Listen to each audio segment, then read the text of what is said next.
Pavasars pienācis arī rožu dārzā, un mēs esam vietā, kur rudenī mēs piesadzām rozes. Nu, un tagad skatīsimies, kas pa ziemu ar mūsu rozēm ir noticis. Varam sākt atsakšanu. Es ņemšu nost egļu zarus. Mums bija gan uzbērta nedaudz kūdra, gan arī bija egļu zari. Ņemam tos nost.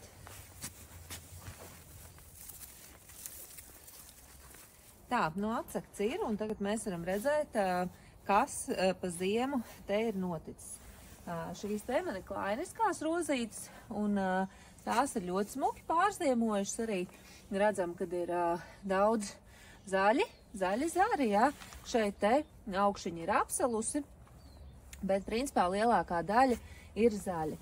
Jo klainiskās rozes vispār ir izturīgākas, arī tāpēc, ka to zāri jau ir pieliekti pie zemes, tāpēc arī viņas principā pārziemo labāk. Kūdru pagaidām nost es vēl neņemšu, ir vēl gana augsts, gaidām, kad iesils vairāk, un tad ņemsim nost kūdru, jo atsedzam mēs arī pakāpeniski. Nu, lūk. Šeit skatāmies uz šīm te rozēm, un sākumā varētu likties, ka bēdu ielai visas mūsu rozes ir nosalušas. Bet, ja mēs paskatāmies rūpīgāk, arī tas mūsu mērķis, kad mēs viņas piesadzām, mēs neliecām pie zemes, tad šeit zem kūdras mēs jau redzam, ka te apakšā ir zaļais, jā. Tātad rozes sakne ir dzīva. Te mēs visu redzam tos zaļumiņus, tā kā nevajadzētu nobīties varbūt no tā pirmā skata, ka visa mūsu roze ir melna un uzreiz ķerties pie lāpstas un raut rozi ārā, jo patiesībā viņa ir dzīva un nākošajā sezonā ataugs ļoti skaisti no jauna. Šobrīd, principā, vēl mēs neko negriežam nost. Sagaidām mazliet siltāku laiku, nu, principā kādi +10 grādi stabili, lai ir ārā pa dienu un pa nakti, un tad mēs rozes varēsim apgriezt.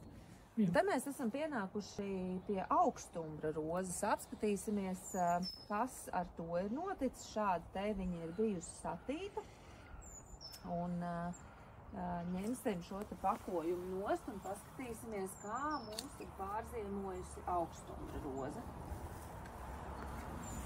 Nu, lūk, arī augstumbra roze ir atsakta, un arī tā mums ir šogad labi pārziemojusi. Protams, ir arī melnie zari, bet mēs redzam, kad ir arī zaļie, un šeit iekšpusē mēs redzam, kad viss ir kārtībā, ir zaļie zari, un tur mēs pavasarī gaidīsim jaunos dzinumus.